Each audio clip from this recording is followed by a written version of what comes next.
নানা আয়োজনে মুন্সিগঞ্জের সিরাজদি খানের খ্রিস্টান পল্লীতে চলছে বড়দিন উদযাপন। এ উপলক্ষে শুলপুর সাধু জোসেফ গির্জা বর্ণিল আলোকসজ্জায় সজ্জিত হয়েছে। পুলিশ, র‍্যাব সহ সাদা পোশাকে আইনশৃঙ্খলা বাহিনীর সদস্যরা তৎপর রয়েছে। নজরুল ইসলাম বাবুলের তথ্য ও চিত্রে বিস্তারিত জানাচ্ছেন শেখ ফাহিম। নানা আয়োজনে মুন্সিগঞ্জের সিরাজদি খানের খ্রিস্টান পল্লীতে চলছে বড়দিন উদযাপন। বড়দিনকে ঘিরে এই অঞ্চলের শিশু থেকে বৃদ্ধ পর্যন্ত সবাই আনন্দ উল্লাসে মেতেছেন। এলাকাবাসীরা জানায়, বড়দিন উদযাপন উপলক্ষে তারা আনন্দ, নাচ গান, পিঠাপুলি খাওয়া, নতুন কাপড় পরা সহ নানাভাবে দিনটি উদযাপন করছেন। বড়দিন উপলক্ষে সবাইকে শুভেচ্ছা জানাই। সবার দিন আজকে সুন্দর কাটুক। এই মনোরম সুন্দর পরিবেশটা অনেক ভালো লাগছে।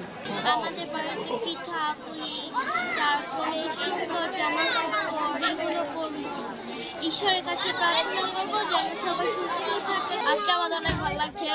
আজকে আমরা বন্ধু স্বজনদের সঙ্গে মিলে আজকে নাচ গান আরো অনেক কিছুই করতে যাচ্ছি। যীশু খ্রিস্টের জন্মদিন, সারা পৃথিবীতে খ্রিস্ট বিশ্বাসীগণ যিশুর জন্মদিন পালন করছেন। তিনি হলেন শান্তির রাজ, তিনি হলেন ন্যায়বান, পৃথিবীতে এসেছিলেন শান্তি প্রতিষ্ঠা করতে। আজ তাই আমরা প্রার্থনা করছি সারা বিশ্বে শান্তি স্থাপিত হোক। জাতি, ধর্ম, বর্ণ নির্বিশেষে আমরা সবাই শান্তিতে বসবাস করব। নিরাপত্তা ও আইনশৃঙ্খলা রক্ষায় পর্যাপ্ত আইনশৃঙ্খলা বাহিনীর সদস্যরা উপস্থিত ছিলেন। এখানে আমাদের যেন যথাযোগ্য মর্যাদায় বড়দিন খ্রিস্টান ধর্মাবলম্বীরা পালন করতে পারে, সেই জন্য আমাদের মুন্সিগঞ্জ জেলা পুলিশের পক্ষ থেকে পোশাকধারী পুলিশ, সাদা পুলিশের এবং আমাদের টহল পুলিশ সকল দিক থেকে আমরা নিরাপত্তার ব্যবস্থা রেখেছি। আশা করি এখানকার সিরাজদি খানের যারা শুলপুরের খ্রিস্টান ধর্মাবলম্বীরা যথাযোগ্য মর্যাদা এবং আনন্দ উৎসবে এবং সকল সাধারণ মানুষ বড়দিন পালন করতে পারবে।